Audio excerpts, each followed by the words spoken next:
So the first thing to realize when deciding where to position yourself is that there are effectively two parts to capturing the point. There's the control phase and the capture phase. When you first ride onto the map, your goal is to gain a commanding presence on the map. Each role has different ways of doing it, so let's go through each one.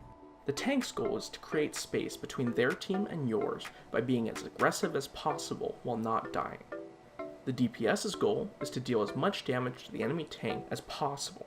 This forces their tanks back, giving the team more map control.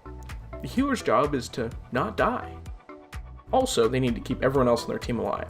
The flank's goal is to disrupt the enemy's attempts to control the map. Specifically, they want to force the enemy team to stop whatever they're doing and defend the healer or DPS.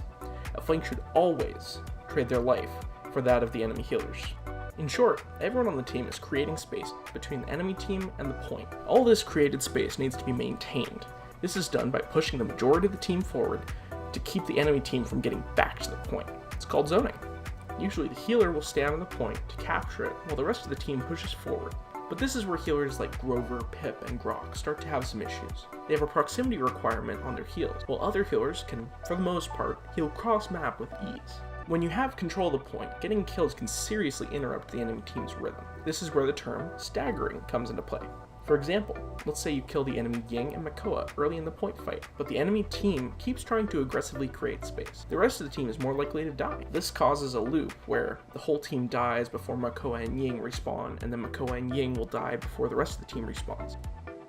The way to solve this is by jamming VVG until the fucking team stops running in and fucking dying when all you're trying to do is win, i.e. you need to group up.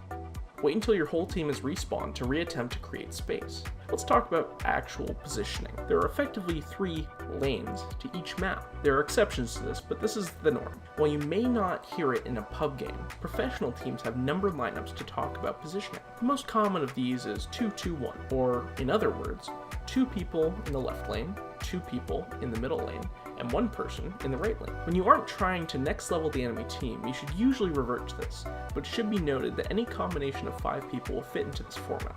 At this point, you might be asking yourself, but Landkiller, where do I actually stand? All you've talked about is metaphorical, and none of this will actually help me win ranked games. And to that I say, we're just getting started. Remember, you're trying to create space, and the easiest way to control more space is to walk forward further. You should stand as far forward as possible without dying. For healers, this is a slightly different formula. You have to stand somewhere where you, A, won't die, and B, won't let your team die. If the team has run far too aggressively forward, don't chase them to their deaths, but try and create angles where you can still heal them.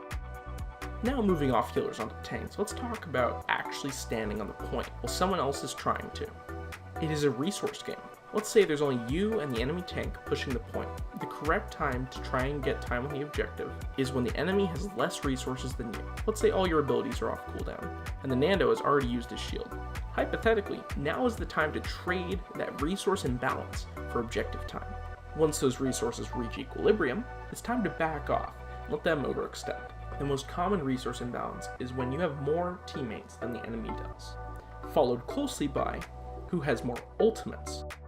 So now you know how to measure if you should or shouldn't take the objective time, and you have the basic knowledge of how to capture the payload. Be sure to subscribe and hit the bell icon if you want to get notifications about upcoming videos, or come to my Twitch or Discord, both of which are linked in the description, for more entertainment at my expense.